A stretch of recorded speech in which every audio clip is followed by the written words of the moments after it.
Nurture and support begins in 3, 2, 1. Hi, everybody. Welcome back to Nurture and Support, a recommendation podcast sharing all the awesome since 1909. No, sharing all the awesome since 2013. Some of my recommendations go back to 1909, but that's a different story. Hi, I'm Kelly at KELLYTHUL on Twitter. And continuing the Amazon Prime directive, with me, as always, is Mel. Hi, everybody. It's Mel at Karmic9 on Twitter, and welcome to another week of awesomeness. I'm sure Kelly has more awesome to share with us this week. I think it's awesome. But Mel's introduction was brought to. No, was that Helena that offered that up? I have to go back and check. But I made a plea a few episodes ago to say, hey, I don't know how to hand it off well. Help me out. Give me a good script. And someone suggested the Amazon Prime directive, which I did like. So yes. We'll keep working on it. But that was a nice one to try for today. Yes. All right. Well, we'll just get right to it. My recommendation is going to reveal something everybody already knows well if they listen to this podcast, which is I am not gifted at enunciation or pronunciation. And this one here is going to challenge me quite a bit, because what I'm going to recommend, it's a manga series that was serialized into an anime series called Attack on Titan. This actually is a direct consequence to the fine work that Mel does on Nurture and Support, because you may remember a few episodes back, Mel recommended, so I think one of our first episodes, Mel recommended Loot Crate, which I have taken her up on that recommendation, have been enjoying getting those ever since. And I believe actually the first Loot Crate that I got was a Titan themed Loot Crate, and it had things with the Titan. The video game was it Titan? Titanfall. Titanfall. Yeah. So it had Titanfall. It had all sorts of other fun things, and included in it was a fairly hefty little paperback, manga paperback of Attack on Titan, and it was really kind of. I'm not sure exactly how they serialized it, but it was kind of book one. It seemed in a little bit of preview of book two. When my youngest daughter saw that sitting around the house, she goes, well, Dad, you're not anywhere near cool enough to know that this is something you should be reading. How are you in possession of this? And I had to kind of give her the backstory, so I appreciated that vote of confidence from my second favorite daughter. So then I realized, oh, this is cool. I need to probably go more. And so I had, at the end of the book, which, by the way, and so this was my first exposure to all of the manga stuff, is that it was designed to read what we would view in the Western countries as backwards, that you start at the back of the book and you read right to left on each panel, which is a different experience, but that was to kind of, I guess, give you the full experience. But yeah, I was going to ask you how you did with that. It was a bit of work because I kept. My natural tendency was to go back and want to start in that upper left-hand corner, and so I had to keep catching myself. Once I got in the groove, I was okay, but anytime I'd restart, I'd have to kind of retrain myself a little bit. Yeah. But it was great, but at the very end of the book, it talked about possibly an upcoming movie and some other things, but I did a search on good old trusty Netflix, and there was this serialized anime series on Attack on Titan that basically, about the first 4 or 5 episodes cover what I had read, and then they're going into new territory after that. And I'm really enjoying it. Actually, this is really my first deeper dive into anime as well. I've not done a lot with it, but I'm really enjoying it. The basic premise of the story is that mankind is beset and attacked by these creatures called Titans, which vary in size from 4 meters to 15 meters to 50 or 60 meters. They are kind of male, predominantly male in body structure, but without any of the naughty bits there. They have no reproductive organs. They tend to walk around nude, and there are female Titans. I haven't gotten in the series yet. It's coming up, like the next episode, but there are female Titans are rare, but they're there. They're really creepy looking things, and they eat people. That's what they do. And so they built a series of walls around to protect mankind, with Wall Maria being the outside wall. They're concentric circles. Wall Rose, and then a third wall that name eludes me at this point in time. but there's these three, and it kind of just tells the story of the Titans. For 100 years, they built these walls, and the Titans hadn't been attacking them. That changes. People gotten complacent, and then they kind of carried on. And the young kind of main characters of it, Aaron and Mikasa, train to become soldiers, and so then they start to fight the Titans. And not really a spoiler, because they kind of established it fairly early on, but basically these Titans can regenerate. So if you have a cannon and you blow their head off, their head grows back. The only way you can kill them is there's a little section on the back of their nape of the neck that if you slice that out, they drop and fall and die and cannot regenerate. In any other way, they can regenerate.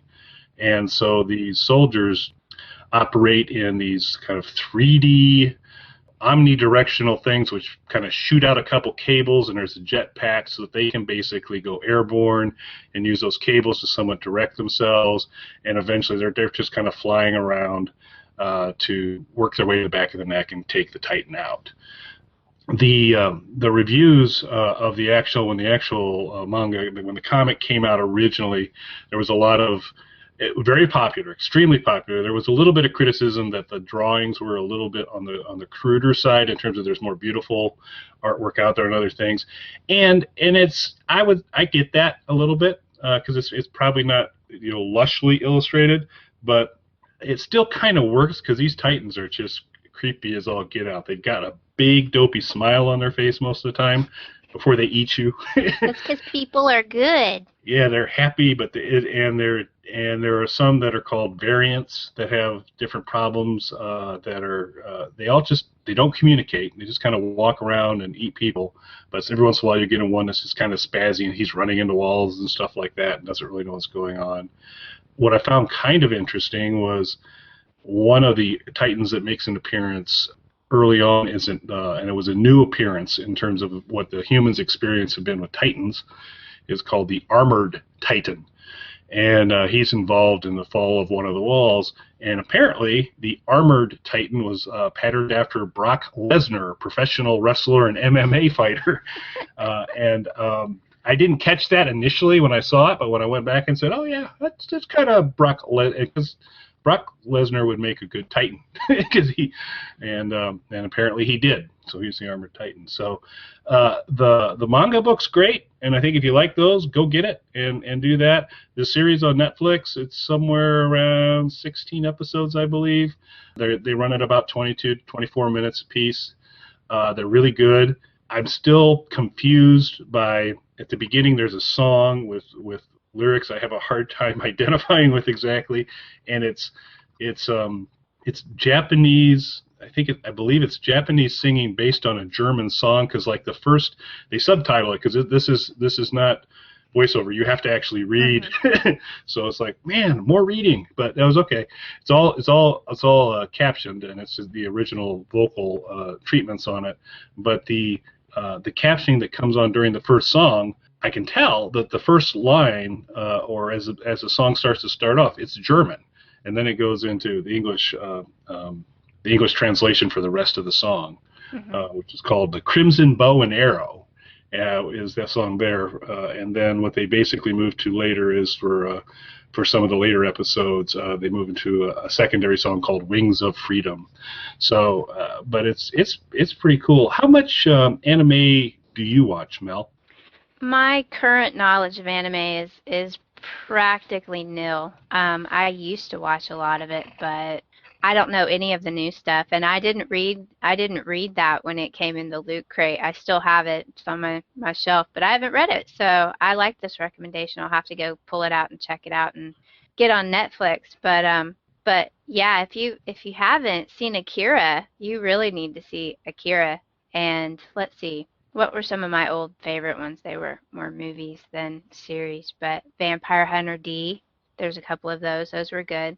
And my all-time favorite, which I would have to share my DVD with you, is Robot Carnival. I absolutely love Robot Carnival. But Yeah, my current anime knowledge is practically nil. I've queued a bunch of them on Netflix that I found in a recommendation article a couple of months ago, but I haven't actually had the time to sit down and watch any of them. So I'm gonna check this one out. Yeah, I very new territory for me. I did because I'm from, we established at the beginning of this that I'm enunciation and pronunciation challenged, and I thought so. I had always, and I'm still working through to get the complete distinction between manga and anime and those types of things there. But I had always, when I had seen a manga, I had always said manga. That's what it is. But I thought, well, if I'm going to talk about it, I ought to at least look it up. And based on my extensive Yahoo Answers research, it came to me that they say that manga is pronounced manga. So I'm going to go with that for now. But our Works listeners for me. can correct me. But I can't pronounce any of that stuff either. yeah, so it's good. And so if you follow the Loot Crate, if you followed the Loot Crate recommendation of Mel's and you're getting that, go make sure you check it out. Just make sure you start in the back and read right to left. But it's pretty fun, and there's some pretty interesting twists that start to emerge, and the kind of gender neutral sorta naked Titans walking around. That's a little creepy. I won't get there. They're fairly unpleasant when you see them kind of all rolling in. But it's still pretty cool. So I've actually enjoyed it. It stopped I am so close to finishing Clone Wars. They put the original Clone Wars on there. I'm in the 6th season and getting all this kind of cool stuff about Yoda and Qui-Gon Jinn and all this kind of stuff, and it stopped me dead in my tracks on Clone Wars, and I went over to this, and I've been using my available Netflix time to watch Attack on Titan instead. So there's that. Oh, I didn't even know that was on there, so I'm going to have to get on in there and add that to my queue, too. Someday I'll get all this watched. Well, that's cool. So now I have 2 more things to add to my list of things to do. Thanks a lot, Kelly. You're welcome. After you watch Suck, you've got to watch Suck. I know. I've got to go get that out and put it where I can see it, so it reminds me. My recommendation is while it's not anime and that sort of art, it is digital art, and I've actually got 2 quick digital artists to recommend. The first one is because if any of you know anything about me, you know that I love Sharktopus. Sharktopus is like the most awesome thing ever. It's a great white shark and an octopus that got genetically engineered together, and it wreaks havoc across the world. And if you haven't seen Sharktopus the movie, you seriously need to go see it. But this recommendation is for a man that goes by the title of EricDaNerd, and that's D-A, nerd. And he's over on DeviantArt. He also has a website at ericdanerd.wordpress.com. And what's really exciting is I saw that he had finally started a Zazzle store. And that is at zazzle.com/EricDaNerd. What is really makes me happy here, while he's got several really nice, cute little monster type artworks up there, he's got the cutest Sharktopus you've ever seen. And Kelly's looking at me like I'm crazy because I'm saying there's a cute Sharktopus. But this, yes, this is the most adorable Sharktopus you've ever seen, people. It's a big chubby Sharktopus, and he is sitting on the beach posing for someone who's painting him, for probably EricDaNerd, who has got his easel set up on the beach, and he is painting him. And it's just adorable, and I wish that in some small fashion this was visual and y'all could all see it, but he is just the cutest Sharktopus ever.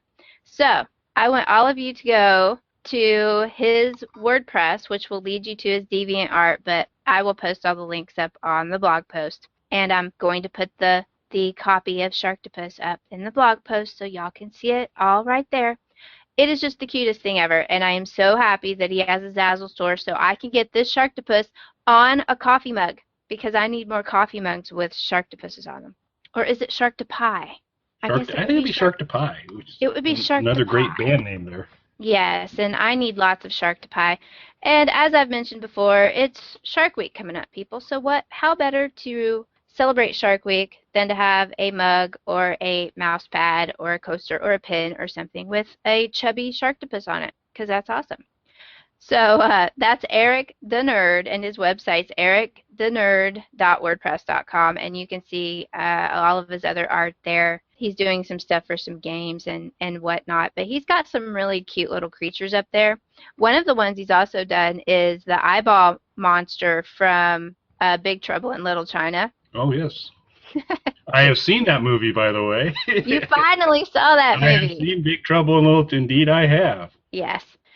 He's got several cute things there, so I suggest y'all go check it out. But I know years ago, because he's put the Sharktopus one went up ages ago, and you can buy prints directly through DeviantArt and get it from there. But it's adorable, and I know that way back when I had tweeted it out, so if you've been following me for very long, if you're my friend, then you've seen it before. My second one is, because I haven't done a book lately, I have to do something book related. This is a digital artist illustrator named Chris McGrath. The best way to follow him would be his Twitter handle, and it's at cmcgrath. That's MCGRATH72 on Twitter. His website is christianmcgrath.com, and he has illustrated a bunch of my favorite books in recent years. I frequently complain that book covers aren't quite what they used to be.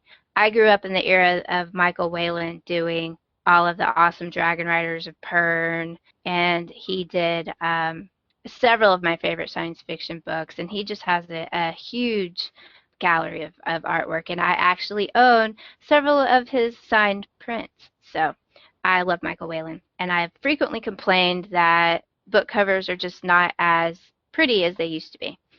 I really like Chris's work here. He does mostly urban fantasy, but my other recommendations of the Dresden Files, he's done a whole bunch of the Dresden Files books. Not all of them, but all of the recent ones. And he's also done the Prince of Fools cover by Mark Lawrence, which I'm reading right now, which is a cover I really, really like. He's done a lot of Seanan McGuire's work, the Thief Taker Chronicles, some Joe Abercrombie, The Blade Itself, and some Brandon Sanderson covers. So if you're a book nerd and you've read any of these people and you went, hey, I like that cover, Chris McGrath is the guy that did them. So you can check out his website, christianmcgrath.com, which will lead you to a store that he just set up where you can go buy prints of some of these, and you can get iPad or iPhone cases with these pretty prints on them to carry around with you always. But Mel, what if you have a real phone? Can I get a cover for my real phone? No, My then you need to Samsung go Galaxy? you need to get an iPhone. Then you'll get to get some Chris McGrath love too. That's about all. That's about all I have to say about them. They are really cool. Chris McGrath's work is very gritty and dark. I mean, when I say urban fantasy, if you read in that genre, you know that they're usually kind of gritty looking covers, and I really like that. But he doesn't just do urban fantasy. He's got several science fiction ones up there. If you look through his gallery, he's got he did the cover for I can't remember the name of the book, but it's got Obi-Wan on the front of it. And he did that, and it's very good. It's very well done. And I just love his work. And I'm really happy to see that they're getting some really good people in to do a lot of these book covers anymore, because I've missed sort of the artness of book covers.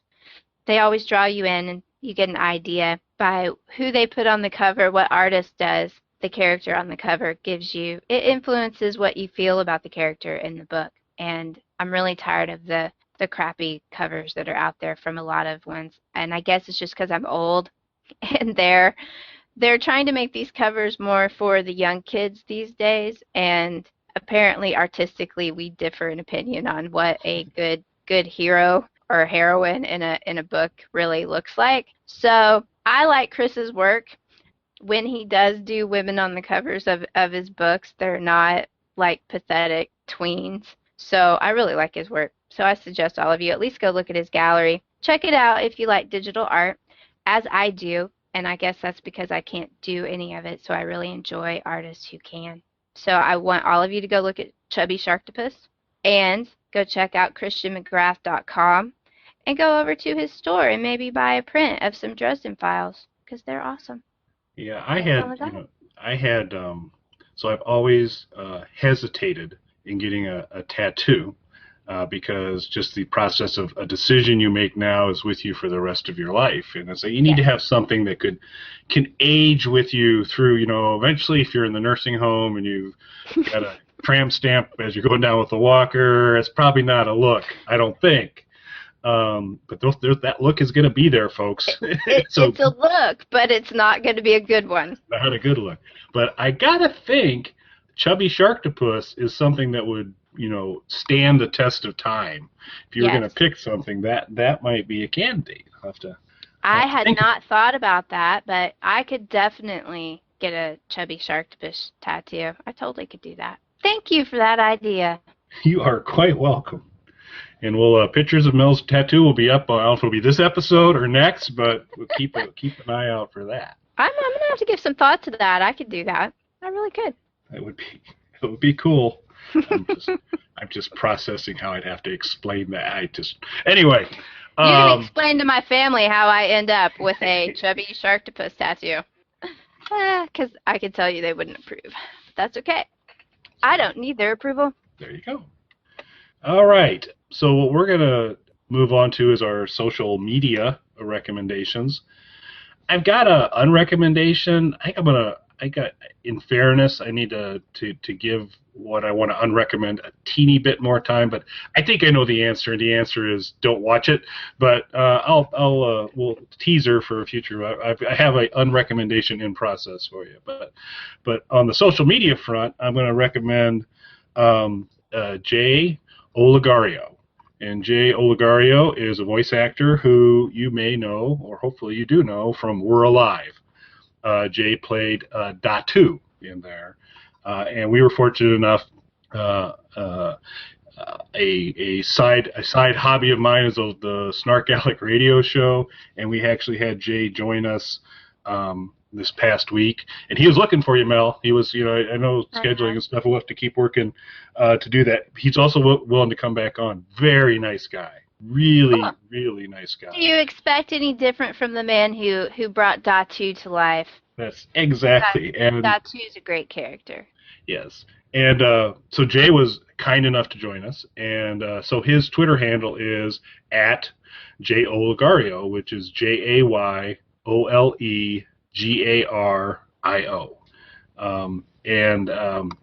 He's just a really good guy. He's funny. It was fairly enjoyable show because one of the other guests we've had on here, Tony, Snarkalic Radio co-host, had been fairly outspoken in his he did not care for Datu. In fact, Mel, Tony, and I, we did a kind of a We're Alive centered episode one time where we talked through it, and that was largely the parade of Datu hate for Tony. So Jay had agreed to come on the show, good guy and all that, and then after he agreed to come on the show, he went and watched the show. Oh. And so, and it just, it kind of speaks to you what a good guy he was. He took it all, Tony's not the only person in the universe that had a problem with that. There are elements of the Datu character that could get on people's nerves.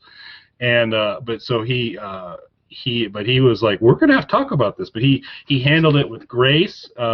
He didn't let anybody off the hook, but he also wasn't like, how dare you and all that kind of stuff. So he's a funny guy. And we're trying to start a thing because, as I know this will shock you, Mel, but I took advantage of the situation to try and cause agitation. And so for the show, I had plastered all over the wall behind me and whatever pro-Datu statements, Team Datu, we love Datu. And I actually I had a Datu Rules little banner that I made up that I stuck on a hat, and I wore the hat for the entire episode. And so we started a hashtag Datu hat, DATUHAT.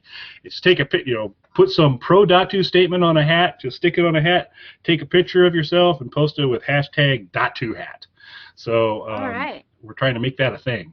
So there's a homework assignment for everyone. That's right. We should see if let's see if Nurture and Support can scare up a few .2 hat pics. That would be awesome.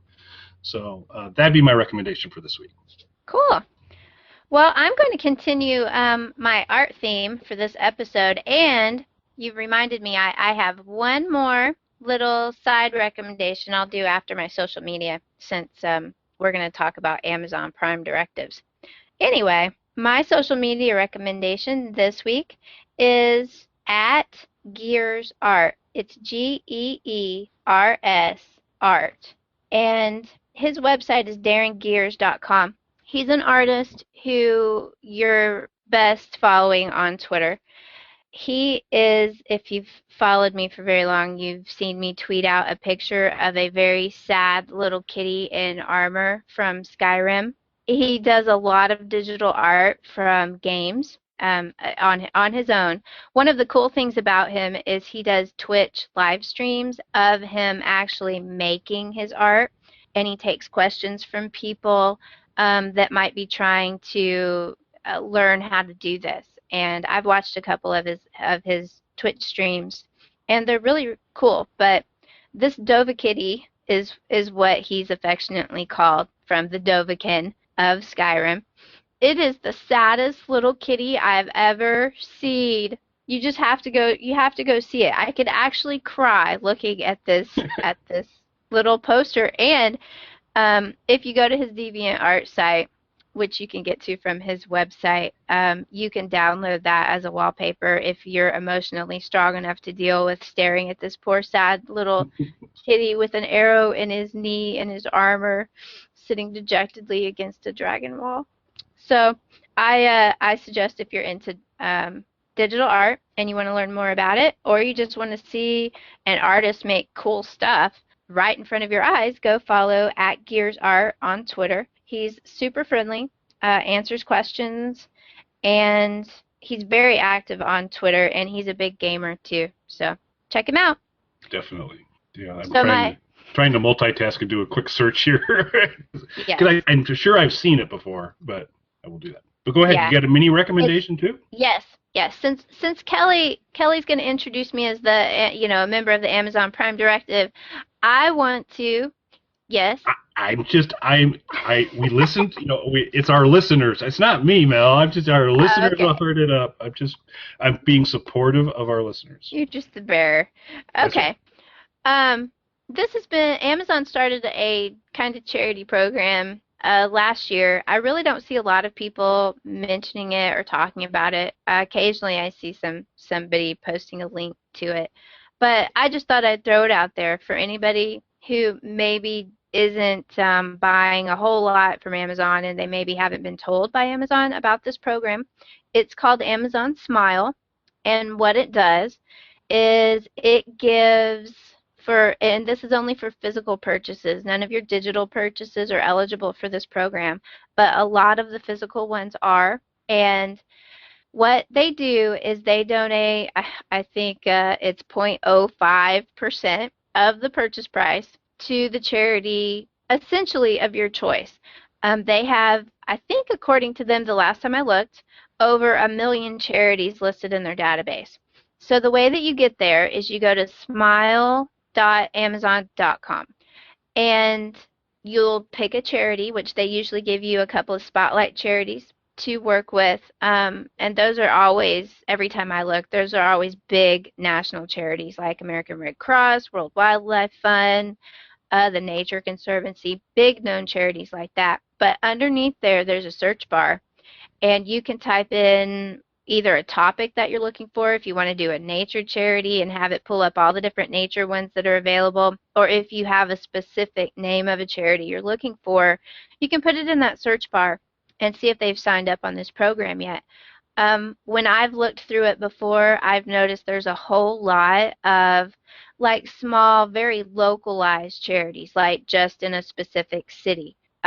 So you can use your whatever you buy on Amazon, whatever physical goods you buy on Amazon. It's not a whole lot of money, but you can use that to help a local charity if they're signed up on this program. So it's a good little thing that doesn't cost you a dime. It's of course not a tax deductible donation, but they pay out, I believe it said quarterly. So I buy anything physical that I buy from Amazon. I have it set up to help a charity. So it's just one little thing. If you're going to buy from the big evil corporation, Amazon, you can at least give 0.05% of that purchase to the charity of your choice and feel a little bit better about yourself. So check out the Amazon. And their stormtroopers will deliver the money. They will. They will. So that's Amazon Smile.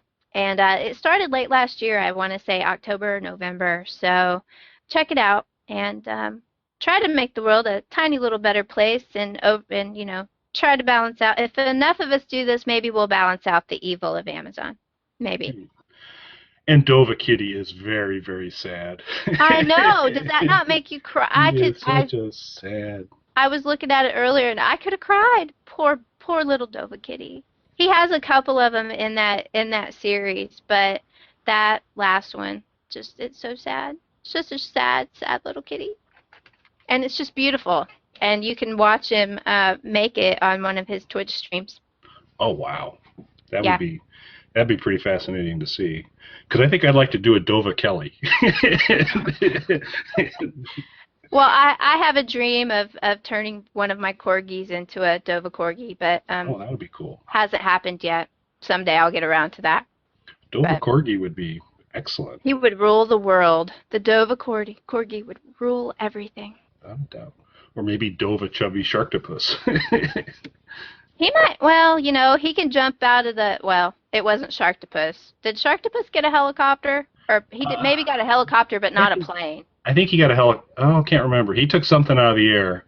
I think he got a helicopter. He was just a lot more mobile on land than I would have expected. Those octopus legs were a lot more powerful. Sturdy. Yeah, a little more sturdy than I had originally. I'm not gifted. I don't know a ton about octopus legs, but they seem stronger than I would have anticipated for land-based locomotion. But that's just me. Yeah, forget Sharknado, people. Sharktopus is where it's at. Absolutely. Sharktopus is awesome. There's a sequel coming up pretty quick here. I have heard. Yes, I have heard that there is one. I don't know when, but I thought they said it was supposed to be out this summer. Yep. So, versus Terracuda. So yes. So it could be cool. It will be cool because it's Sharktopus. How can it not be cool? Right. It's Roger Corbin too. So. Yep. There you go. Good stuff. Well, I think that wraps it up for this week's Nurture and Support. We'll hand it over to Matt, who will cover all the particulars on how you can get a hold of us. We'd love to keep getting recommendations to include in the show from you as well. So before we hand it off to Matt, I'd like to say thanks for listening. Thanks, everybody. I guess we're done. Yeah, I think we're done.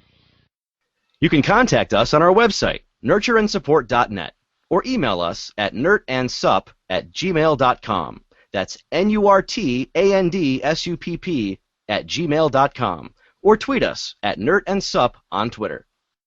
Nurturing and supporting Sharknado.